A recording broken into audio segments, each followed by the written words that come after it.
This podcast is recorded on stolen and unceded Aboriginal land. We acknowledge the First Nations and elders of this country, and we join their calls for justice.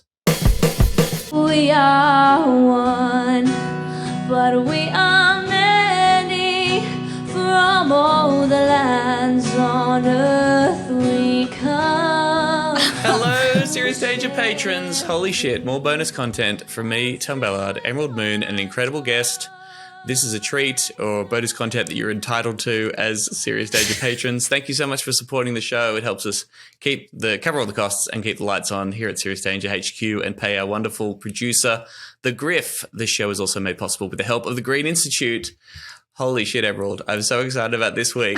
We are getting the lowdown on CPAC 2022 CPAC. with a person who survived it. He actually physically went there and he lived to tell the tale. Kim Wilson. Hi, good to be here. Yeah, I mean, I almost didn't survive it. I got this weird flu that wasn't quite, it wasn't COVID. I didn't test positive, but I was wondering if I kind of got like conservative flu, but I've survived. I made it through. Yeah, well, I thought you were going to say something about, I went to CPAC and all I got is this fucking epic cap that you're wearing. It has a big star, has like the CPAC logo on it, which I really like. Yeah, you got to get some swag. So I can't quite say that. I got the hat and also a kind of nasty rhinovirus or something, but I'm okay. I'm stronger for it. Fuck yes. All right. Well, you've been writing about this. We'll link in the show notes if people want to check out Cam's writing from the conference. That's well worth your time. That's for sure. Have you been before? Was this your first CPAC experience? This is my first CPAC. I've been doing a few more, like going to events like this, like I think like a month or two ago now, I went to the Freedom Summit, which is the kind of remnants of the like anti-vaccine, anti-lockdown movement. I've done a few things like this, but no, this is the first time I've made it to conservative Coachella, and it did not disappoint. What is this? Can you explain, like, what is this conference? Who organizes it? What's it meant to do? Sure. So CPAC stands for Conservative Political Action Conference. Yeah. Yep, I knew that part. And it is actually an offshoot of a US conference. Yeah. In fact, the founder or the chairman of CPAC USA was there, and so were some people from other CPACs around the world, including one from CPAC Japan, and also there was a few other international kind of conservative representatives as well. And the point is, like it's much bigger in the US. Like it's enormous there. They regularly have Trump or the Republican candidate of the time turn up, but in Australia, it's kind of been a little bit more niche. But right now they're trying to make it into something bigger. So it was at the ICC, which is a pretty mainstream like venue. It's a big venue, and I think they said they had over 1,000 people there. Actually, funny story. They were supposed to be, or they claimed that they were supposed to be at Luna Park originally, and they were advertising this family-friendly event. I love the idea of like Nigel Farage and there were legit anti-vaxxers there, like striding around Luna Park. But actually, when they started talking and saying we're at Luna Park found out and said, "No, you're not. No, you're not." and then, of course, classic. They were cancelled all the way to ICC. But yeah, no, Luna Park told me they never had a booking. So that's kind of in a nutshell how it works. Oppression for them is making up someone to get mad of, or in this case, making up something that happened to you and then getting very frustrated. Exactly. It's so much like that time that I, for some reason, I think I convinced myself that my dad would like pay for anyone that I wanted, any of my friends, to go to Dreamworld with me. He must have been like, if a friend wants to go, maybe one time, let me know. And I went around telling everyone, because I was deeply unpopular and desperate to be liked. I was like, my dad will take us all to Dreamworld. Like, do you want to come to? We're going to go. Anyone who wants to go, like, we can go. And everyone was like, that's fucking awesome. And then I think eventually, when I said this to me, he was like, oh, not like that. Anyway, that sounds like another the kind of victim of experience they cancel had. culture. Yeah, I was cancelled. I think being unpopular, desperately needing other people to like you, and wanting your rich daddy to pay for everything is very relevant to CPAC 2022 I and the relate. crowd. Yeah. All right, so yes, that's CPAC. So it's in Sydney, as you say, the ACC, pretty big venue. Give us the lineup at this conservative Coachella. Who are the headliners? Who are the big speakers? Who are the heavyweights? Who are the rock stars that people are throwing their conservative panties at and cheering for? So the big ones were Nigel Farage. There was Alan Jones. There was also a couple of like international speakers, like this guy called Michael Schellenberger. He's like a kind of lapsed liberal, like, international kind of left-wing liberal who now kind of goes around and says that climate change is happening, but it's actually great. It's totally fine. He even gave this bizarre Don't anecdote. you guys like the beach? Yeah, exactly. He gave this bizarre anecdote about how he's like, we're told that plastic is bad, and yet we've saved many tortoises by changing tortoiseshell frames to plastic. And he's like, checkmate, atheists. Make you think. Therefore, plastic is extremely good and you should be throwing as much of it in the ocean as you can. Oh, my God. Oh, my and then God. there were a few kind of domestic speakers as well. So Jacinta Price, who's kind of a rising star. And this I thought was almost like a bit of her crowning as kind of the face Our of queen. emerging Australian conservatism, along with like, Alan Jones, some other MPs as well. Yeah. You had Catherine Deeves was there, Tony Abbott, of course, Daisy Cousins, she's still going incredibly. Tina McQueen, we'll get to her in a bit. You've got the Sky News crowd, Rowan Dean, James Murray, Rita Panahi. But I think it's like just important to underline that we're talking about conservatives here. We're talking about the hard right of the Australian political movement, okay? So any of those wet libs, those little lefty pussies, like anyone who Not thinks that invited. climate change is real, anyone who might be considered on the centre right, I suppose, or certainly the left liberal wing of the Liberal Party or the coalition, that's for sure. They are not welcome at this conference, and they are in fact villains and were regularly booed and dismissed and hated by this particular crowd. Is that fair to say? Yeah, absolutely. Like Matt Keane, little bitch, he was extreme. He was like... He was the least popular person there. Like, I'm surprised when, you hear them all the time. They're constantly talking about this, spectre, this kind of made up left, oppressive force. And, of course, they're very unhappy about that. But no one earned more ire than people they considered to be kind of fake conservatives. So the Matt Keanes, the Malcolm Turnbulls, even Scott Morrison did not get a... He wasn't there, but when he was mentioned, he didn't get a hero's welcome. Because of like net zero, right? If you sign up for net zero by 2050, then you are a traitor to the conservative cause, basically. And can we even put John Howard in that category? Because I saw in your Twitter thread, he submitted a pre-recorded message. He's in Japan talking about mixing liberalism and conservatism within the movement, right? This broad church that Howard has always talked about, this tension that we sort of touched on in our show too. This broad church idea between the liberal left within the Liberal Party and the hard right. And you're saying his comments got a pretty tepid response from the audience. So for the CPAC crowd, is even John Howard, a bit of a cuck? Yeah, absolutely. And then, like, it is really interesting to think back, only, pretty much around the time that, Trump came into power and there was this kind of, the real rise of the populist new right. But even still until like 2017, 2018, young liberals would call John Howard, the GLA, greatest living Australian. But there, like at this conference, with 1,000 people who stumped up at least, $100 or $200, if not thousands in some cases, he was kind of got a very, very lukewarm response. And he's quite, I guess, like, compared to some of the like populist rhetoric that happens, he's almost like academic approach to it. And, talking about the need to bring in both sides of, like you said, that liberalism and conservatism just did not go down that well. And it's a trend that I thought was also kind of visible in, Amanda Stoker, who was a Queensland senator until recently, didn't quite make it back in, was just pipped by Pauline Hanson. It felt like this conference was really trying to make her into a future liberal star. And she really has. I mean, she gave actually like quite a, intelligible speech that like, quoted political philosophers, Stevie Nicks, and was like kind of like quite coherent and interesting, and talking about, the needs for not just like freedoms to, but freedom from. And it just like went down like a lead balloon. Like that's not what they really? want. They want to hear about how lockdowns are fucked, how vaccines are poison, how climate change is a scam. Like that's what they want. And so you can see that even though they're like, the organizers, they want pronoun jokes. They want exactly. jokes. Exactly. They want you to joke about like welcomes to country. They like although the conference is very clearly trying to line her up as like, let's give her exposure, let's make her someone significant and bring her back in. It just didn't land well with the crowd. That's really interesting. I remember, didn't Amanda Stoker have that? Does she still have it? Like this regular column after her loss? And we read like her first one on the show, I think. And we were like, some good points in here, Amanda.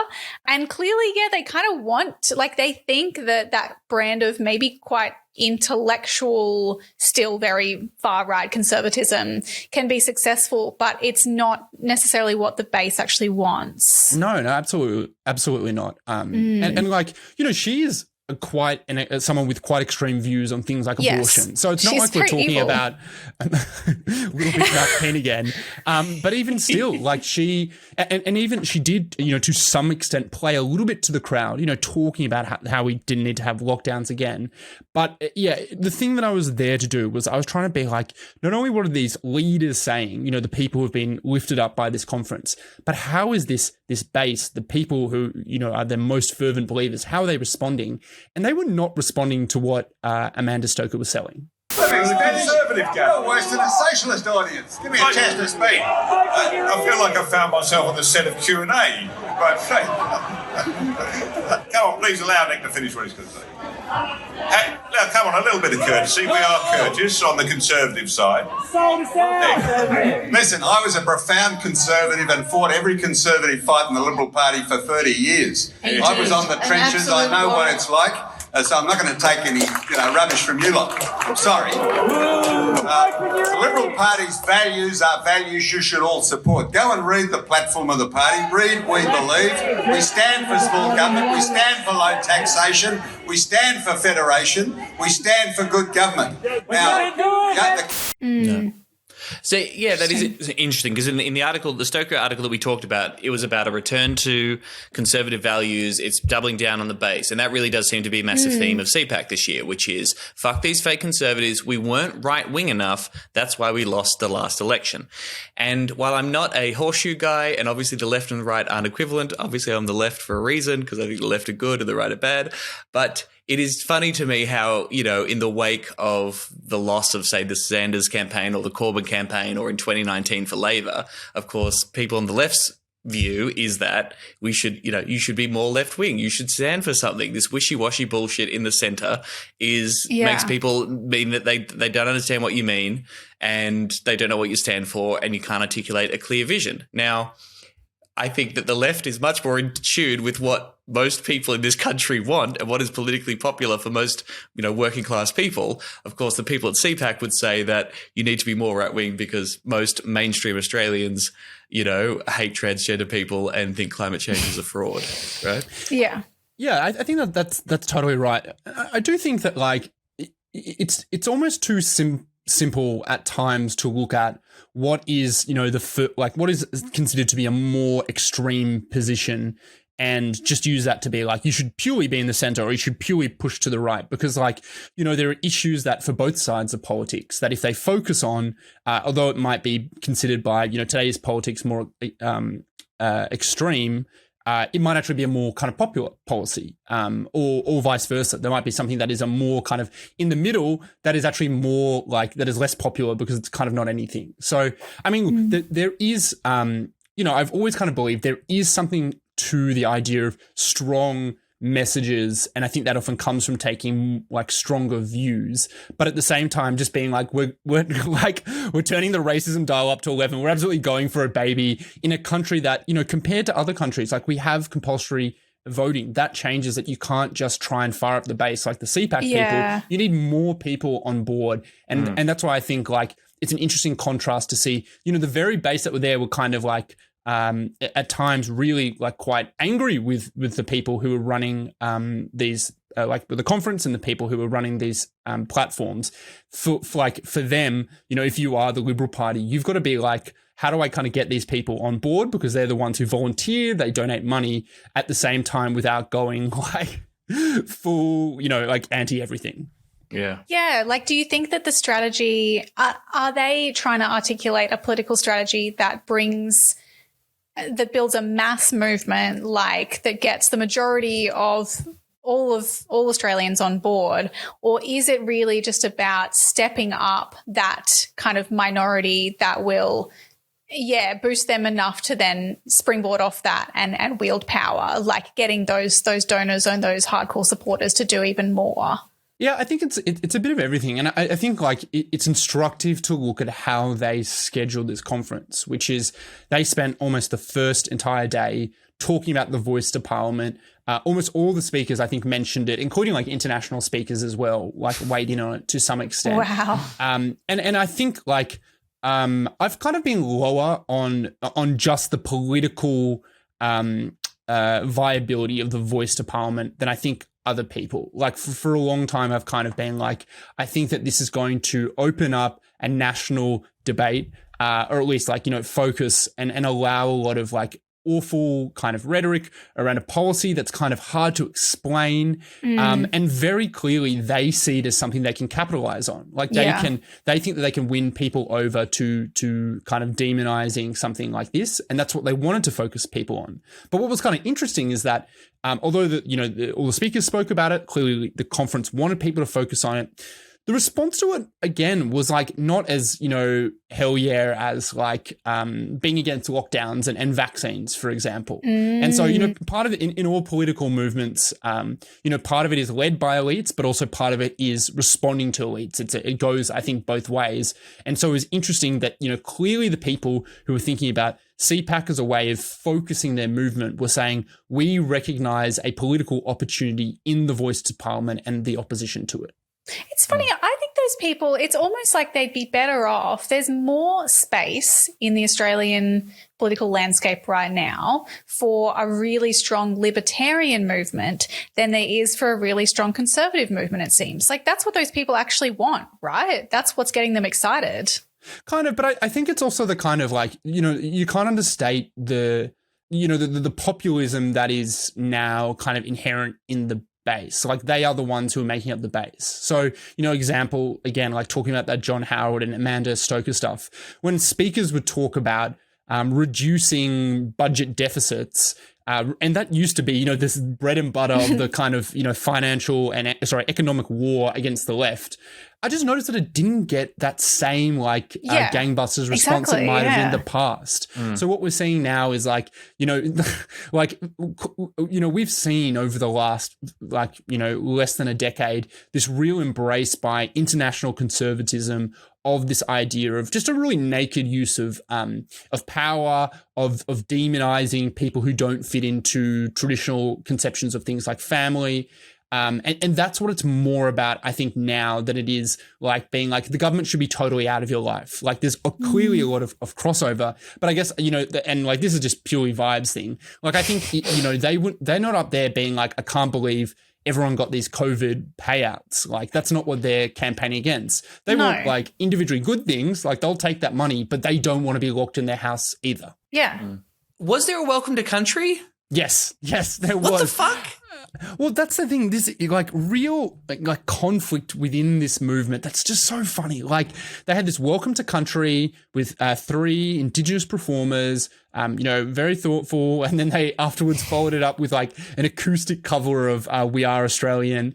Oh fucking hell! And then out of that, like came up Jacinta Price, who then like mocked the idea of an acknowledgement of country. She was like, I'd like to acknowledge every proud Australian, and the crowd like goes wild. Oh my God. It's this real, you can just see it kind of inherent in this movement where they're both trying to play the, the identity politics that they spend all their time denigrating the left for. They love identity politics. The reason that Jacinta Price, and she's like, everyone should keep an eye on her because she, I think to me, is the one who manages to bridge the gap between like that kind of conservative base and a more respectable I guess that kind of, classic liberalism in the like Liberal Party voters as well.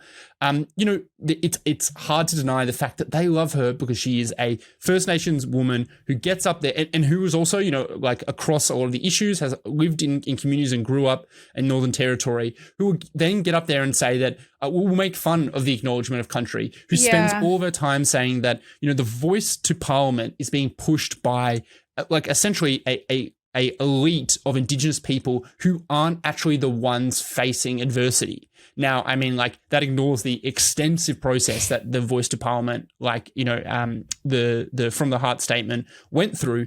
But like it is the reason it's popular is because they're like, there is an Indigenous woman up there saying what we want to say. And so it's really like it's just this kind of internal conflict. Whereas at the same time, they're saying, well, we don't we should be able to say anything, but we love having an Indigenous woman saying this. We want to do a welcome to country because we want to show that we're respectful. But then 4 or 5 of the speakers want to take the piss out of it. They want to have their cake and eat it too. Warren Mundine was there, right? And also just appreciate the fact that Warren Mundine goes from being president of the ALP to now being a Sky News presenter and darling of the conservative fucking insane right. But didn't he say that there is no discrimination or racism against Indigenous people anymore? Like we're a post-race society or some bullshit? Yeah. So, I mean, he's like quite an interesting character. And I think he also kind of shows where, I mean, like Labor right in many ways can be like quite conservative, as you guys no doubt know. But he's like, by his accounts is a very successful Indigenous businessman. And so he's like, I kind of, I think neither of his parents went to university. He was able to like do a variety. He says he's been quite successful. And so he uses his own experience to then kind of like be like, well, clearly there's nothing stopping other people being successful. And in fact, the classic thing again of like turning political arguments against the people who make them. They say that actually in like implementing a voice to Parliament is racist in itself. It's creating a racial segregation. It's always, I know you are, but what am I? Yeah. I actually haven't paid that much attention to specifically what Jacinta Price says, and maybe I should pay more. But when you say that she uses that angle around the development of demands in the Uluru Statement from the Heart, things like a voice to Parliament being developed by quote unquote an elite group of First Nations people or just like certain kind of cherry picked people and not necessarily representative, it sounds familiar, right? Like that is quite similar actually to arguments that I think Lydia Thorpe would make around that process of developing the Statement from the Heart. And not to get horseshoey again, but so often it's like, we're talking about elites versus the ordinary person. Most of the time when that comes from a conservative angle, it's fucking bullshit and cynical, but it makes it complicated and confusing and I think that's right. And that's part of the reason I've been probably more down on the prospect of the voice to Parliament passing, because I think that there are legitimate, like not just bad faith attacks from both the left and the right. And I think that kind of like confuses it a bit. So and she's very like, and she takes it and again, like you might like disagree with all the stuff, but you can understand that someone could have that perspective in good faith. And so I think that is why it is so effective. Like she's kind of able to repurpose those based on her own experience. But it is really interesting because, I mean, like Jacinta Price is she is an elite. She's a politician who was a councillor who reportedly never went to meeting, any of the meetings. She was on think tanks like the IPA.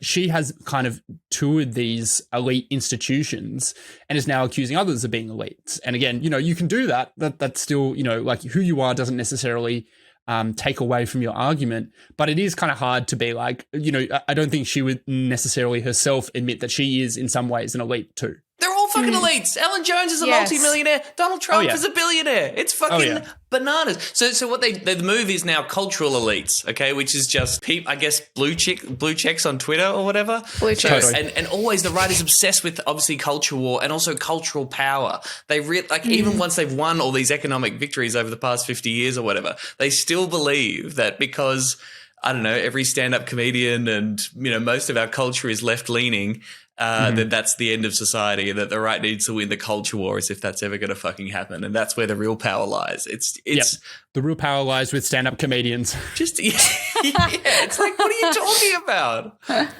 Bonkers. Weren't there? Anyway. But I mean, there were a few fucking stand-up comedians at the conference, as I understand it. There were some good jokes. Do you know that there's this bizarre thing that I've noticed when covering the conspiracy and anti-lockdown movements, but it's also quite a big thing in the more conservative movements, where like every fucking person there has like a weird like drama background. Like they're all frustrated or failed drama kids. Like Jacinta Price was a musician. She has music you can look up now on Spotify.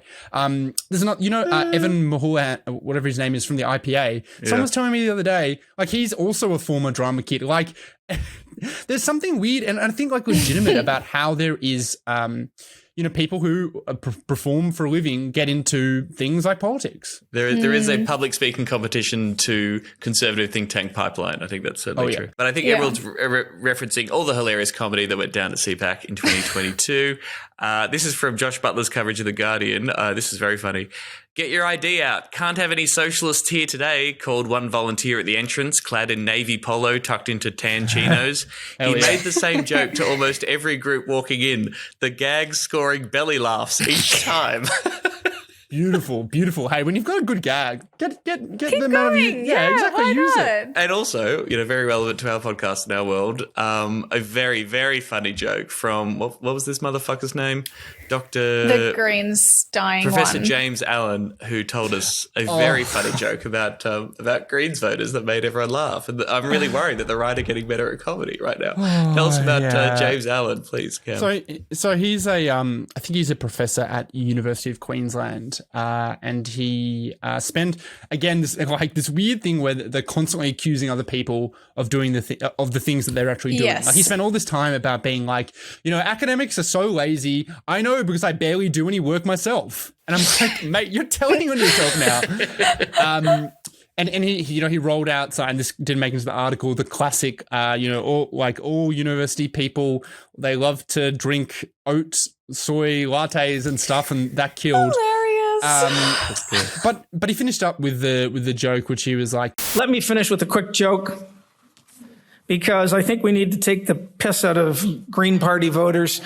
So I'm going to finish with the story of the Warren Mundine walking down the beach, and he stumbles on this little ancient-looking bottle. He rubs it. The genie comes out. The genie says, "You know what?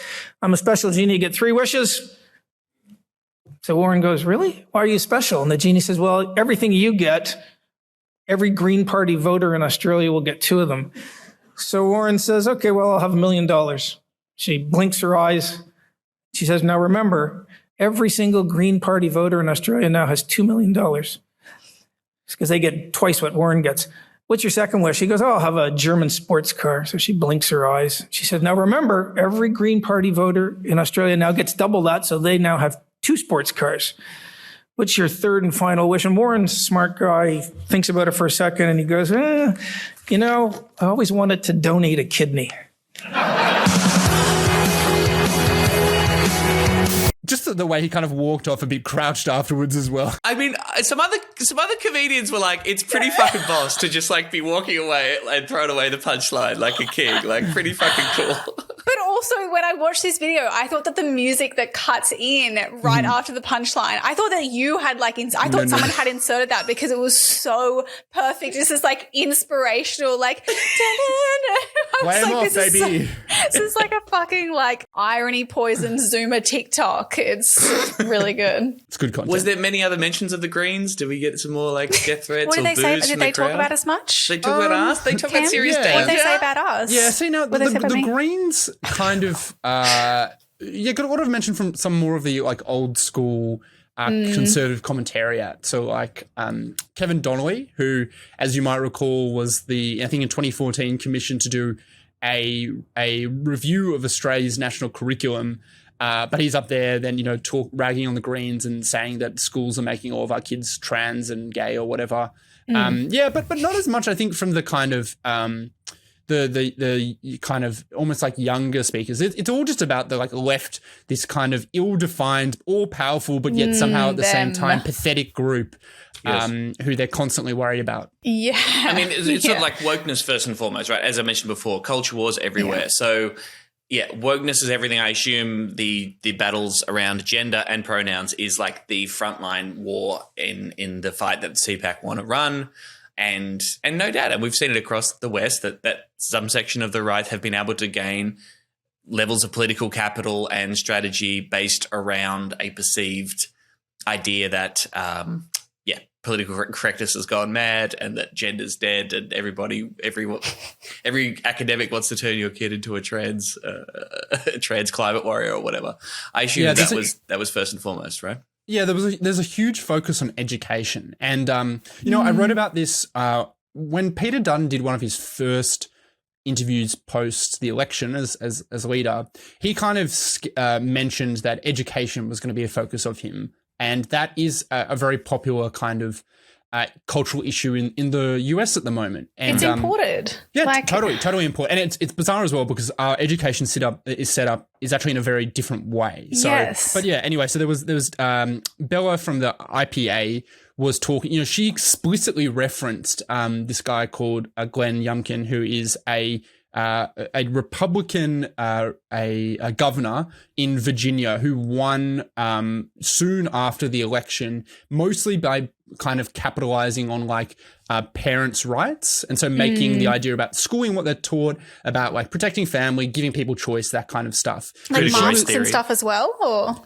Yeah, so everything from critical race theory to masks. It's all about like you should be able to choose. They're indoctrinating your children. Yeah.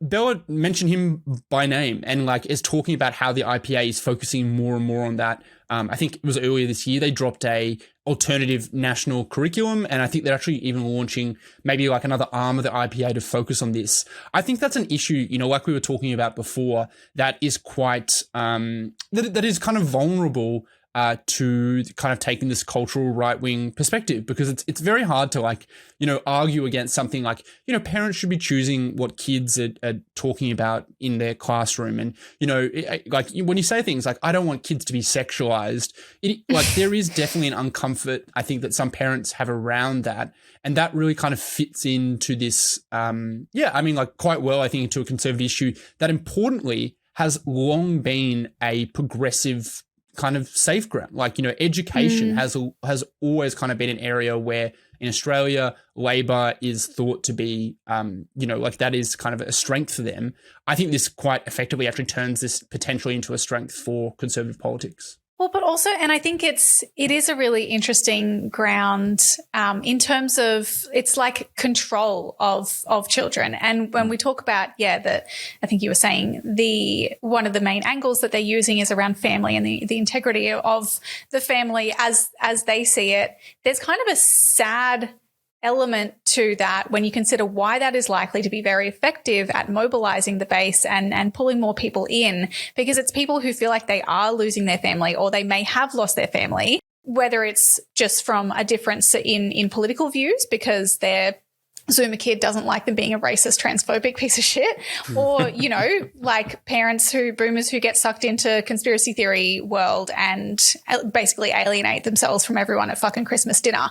And it's like, I do think that is largely behind a lot of the conservative move towards we need to get our children back because someone else has stolen them from us and it's not our fault. It's someone else's fault who's like indoctrinating them. And where else are they but here at my dinner table where we talk about what I believe in? They're at fucking school. So it must be them who are poisoning my little babies and making them hate me. Little right? Bonathan, is talking about BLM and that kind of thing.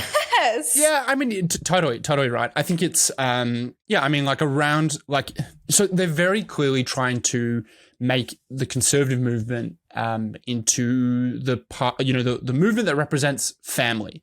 And, this really resonated for me because I watched this speech that was given by Giorgia Meloni that went viral around the time she was elected last week in the Italian presidential election. And all these conservatives from around the world being like, she is saying, like, this is what we need to be talking about. And she was talking about this kind of anti-business push which is kind of interesting in itself, but like trying to, and almost like a little bit anti-capitalist, but into this idea that the family is the, you know, the core unit of kind of like protection and safety in society, and, you know, distancing yourself from business and society. She needs to read Marx. And she was but the thing is of course, like, you know, if someone was like, I'm pro family, pretty hard to argue against. But what they're not saying is that, like, it's not that they're all for any families, it's that they are for a particular type of family, a traditional family. And that is, like, you know, Matt Canavan was, who I saw there, was quite compelling. And I thought he had, you know, like, used this really effectively. You know, he was even talking about the need to, you know, support, like, you know, stay-at-home mums, and dads as well, like, who are taking care of children. He was speaking about it, but he was like, yeah, like, you know, kids need a mum and a dad to take care of them. Now, of course, that's like a kind of homophobic, like, you know, he said it subtly, but like, you know, it's all this idea that we want to empower the family, we want to protect them, but it's only the families who look the way that we say they are, which is, you know, a man and a woman with kids in a, you know, and the man is usually the one who's earning money and the woman's staying at home. And this is so interesting to me. And this is why, you know, I joke she needs to read Marx, but like one of my favorite writers, Silvia Federici, who talks about the role of the family and gender roles in maintaining capitalism. And it absolutely is a tool of capital to be able to define the roles that men and women, the two genders, play, and in separating the family and domestic labor from the economic system and from wage labor, so that capital can rely on that reproductive labor as a free resource to produce its main resource, which is you know, labor. It's human resources, and they don't have to pay for any of that shit. And like controlling women's reproductive capacities and the role that they play in society is absolutely critical to that. Like all of this shit that she's written about that is so interesting, and it helps explain why this is a key battleground for conservatives. And they may talk in terms of, like, they may frame it as something kind of anti-capitalist or anti-elites or anti-big business, but really it does help maintain that economic system.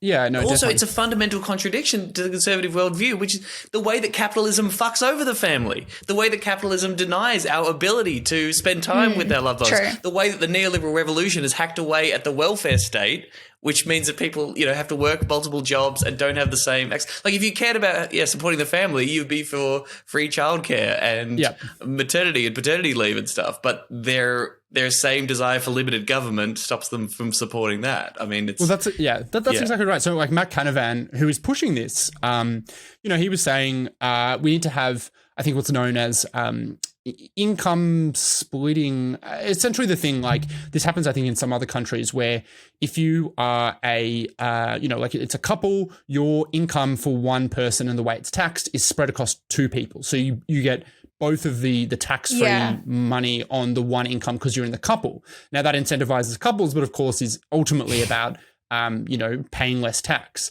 He wasn't up there advocating, like you said, Tom, we need free childcare for all. In fact, I was looking up, you know, his kind of some speeches because I wanted to see what he was talking about in the past. And he's spoken about childcare, but he's all about removing the price cap on childcare spots because he's like, well, this will mean more people come into the market. But ultimately, that's actually about making childcare more expensive, and possible making more money. But maybe there's more, and that means that, like, you know, like, it's just a very, like, it's a very inconsistent worldview that's ultimately set it, like, it's almost like they worked backwards from how can we support the family, and that means that we're now willing to say, you know, we're anti, you know, big business. I think they said we're anti-corporate but pro-business. Sure. And there's got this huge, you know, woke capital push, right? And so any corporate leaders who do, and I think we'd all agree, very cynical things in certain social movements to capitalize and monetize and commercialize social movements. The Pepsi commercial with what's her face, Kardashian, or Nike saying Black Lives Matter. You know, we could all agree that's bullshit. To them, that's representative of this woke capital that is this genuine left-wing Marxist view that's taking over corporate Australia and America, and that's all bad. They should keep doing the ruthless business and exploiting workers. That's all good business stuff, but all that, wishy-washy social justice, corporate responsibility stuff, that's the real evil. That's woke capital. Yeah, I think Canavan as well was someone who said, he shared an anecdote where he said, someone told him that, like, when communist Russia was defeated, this person's like, the communism went into our businesses. And I was like, I'm really trying to work. What?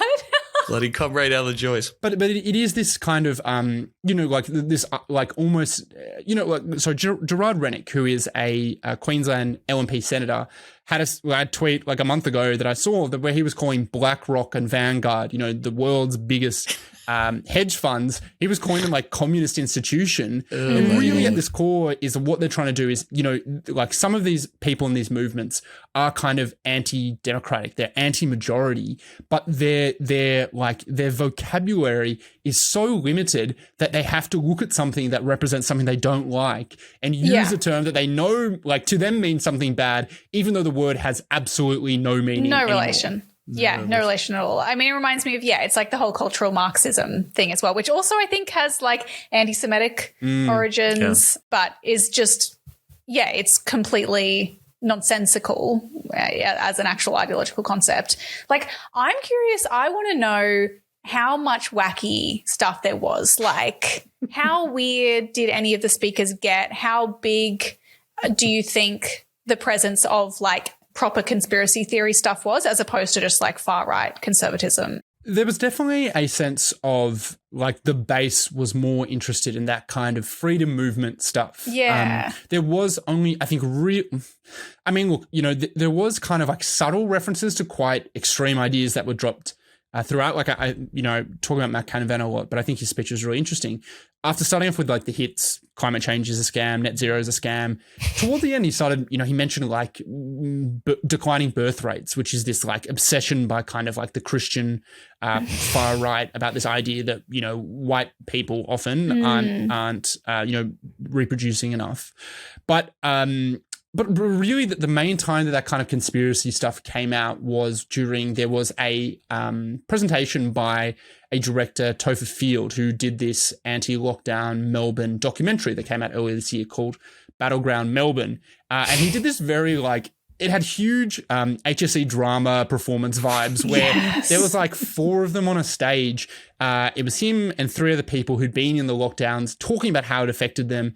And the spotlight would go from like one to the other. Oh, he would generally start that. off being like, these are the people who've been affected by the lockdowns and these are their stories. Yes! I started laughing and he was dead serious about it. But in that, he didn't talk about people in this way, but 2 of the speakers there are people who've embraced real kind of conspiratorial aspects. One in particular is this guy called Matt Lawson, who is a anti-5G conspiracy theorist who went around during Melbourne's lockdowns and was going to aged care facilities, literally handing out anti-vaccine propaganda, flyers, probably also spreading COVID himself because he doesn't believe in it. Fucking hell. The day after the conference, he was, I looked at his Telegram, he was sharing, pictures of the sky, calling them chemtrails. He was just presented as a small business owner who had been brutalized by police. Just a small business owner. Or there was one of the other speakers. She was someone who said that her business again had been kind of went bankrupt because of the lockdowns. But Current Affair did some reporting on her, and she raised all this money through a viral video, and then that money she then actually had used to pay off debts that were accumulated far before the lockdown ever happened, including her business, which had been trading while insolvent. So again, this the thing is, I always try and be sympathetic about these things. Lockdowns were extremely tough, and a lot of people were affected, and I think some of the zeal that I think sometimes people on the left have about defending these and trying to say, well, it was all worth it, can kind of discount people's really tough experience. I think we should all be like, COVID was shithouse. The response we had to it was awful, but it was better than the alternative. But what was, I think, important about this is that the most and this was probably the most heart-rendering kind of session throughout the whole conference was the best people they could get were people who were either like completely full of shit or presented in a way that didn't actually tell you the real reason why they were that way. And that's because they like, it's all being like, these people's stories and who they are is just kind of being used as like gristle in the culture wars by people, like businesses who just want to open up so they can, keep on selling croissants or whatever. Yeah. Sorry to bakers out there. Sorry, I didn't know why I did drive by on you. Two little details that I just want to ask you before we wrap up, Cam. Your piece is very funny. I'll be honest, like it's kind of shooting fish in a barrel. You don't need to put too much spin on this stuff to make it very funny, but just listing details is good. But you wrote, during the breaks, we filtered back into the lobby. Attendees who'd bought general tickets stood around in the mostly empty room, while the golden ticket holders went to the golden ticket room where there were chairs, tables, and refreshments. I can't believe that there was like class division within CPAC, but there you go. There were huge queues for the general bathrooms, but I was able to skip the line by using a gender-neutral toilet ignored by everybody else. And in that moment, you became transified. Yes. Do you think that was actually boycotted by attendees, that they do want to associate themselves with gender-neutral bathrooms? I don't know. They were all walking past and ignoring it. I didn't actually like ask any of them, but I was like, okay. I kind of like went in, and then when I walked out, I was like really like looking around to see if any people gave me weird looks, and I don't know if they were just kind of jealous that I went in there, or were like, who is this like gender traitor who's going in there? But I did get a few glances. Like a disability accessible bathroom, though. Were you using the disabled toilets? Like, yeah. And it was for like unisex bathrooms, which also included that, and people were just ignoring them. And there was a massive, and again, like this massive line was happening for all the like the plebs who'd only spent a couple $100s and not thousands of dollars, or not had tickets, shouted by a think tank or whatever, were kind of like being in cattle class, while all the the big deals were going in this really nice facility that they could just kind of see. There was this little door that was open, and so when you walked out, you could kind of see all the people in there having a good time. If they work hard enough, they'll get in there. They should work harder. That's true. That's true. Yeah, exactly. You talked to some like ordinary folks who went along too. Duncan told me he flew from Tasmania to see Zuby, a speaker billed as a popular rapper who gave a TED Talk style speech based on a Twitter thread he wrote that went viral. After Zuby's session, I overheard an elderly man say, I was expecting him to do a rap dance. A rap dance? What's that? I felt a bit cheap putting this in, but this is just like... but it was too good to, I guess, ignore. Yeah, so who the fuck is Zuby? What is Zuby? Zuby is like a he's kind of like a so his one of his claim to fames in international conservatism is that he said he is the woman's world record holder for deadlifts because he identifies as a woman and lifted more than any other woman. Therefore, like, he's a world champion. So he apparently has like a podcast, but like he's presented as a rapper. I identify as a tree. Ooh, I'm the first person making this joke. Yeah, and I mean, it was so weird because he's billed as a popular rapper. I've listened to some of his stuff, like it's fine, whatever. Oh, you don't like my style? Okay, dude. Oh, you don't like my lyrics? Okay, dude. Oh, you don't like my politics? Okay, dude. Do you even know what knowledge is? Okay, dude. Oh, and then he gets up there and he's just like, he's wearing a nice suit and he gives this really buttoned up, very like sterile, like TED Talk style speech where he's just reading out essentially a Twitter thread that he had a while ago that went viral. What was the thread about? The thread was about like 20 lessons from life, and it's like, people, will want to be, people don't mind being, kind of like held down by the government. They won't mind it because they don't mind being safe. And then like everything from that to like very like, Jordan Peterson, have your life in order, work hard, that kind of stuff. So it was just so generic. Yeah, it was very like LinkedIn generic, but very weird. The guy, like this old bloke he felt a bit shortchanged. And you know what? Me too. I would have loved to have seen a bit of rap. But by the way, if you are keen, I think he's performing at Bitcoin Sydney this weekend. So, have a look. Oh my God. Wow. How old is this? Like, are they young? Are they a young child person? Probably in his like mid-30s, I think. He's a former, okay. Like, I was picturing younger. I think he went to like like Yale or something. So very, weird cat. But like, he's like, he's had apparently 3 million listens on his songs. So I encourage you all to check him out. It sounds like the conservative movement is going from strength to strength in the wake of their recent defeats, and it can only go up from here.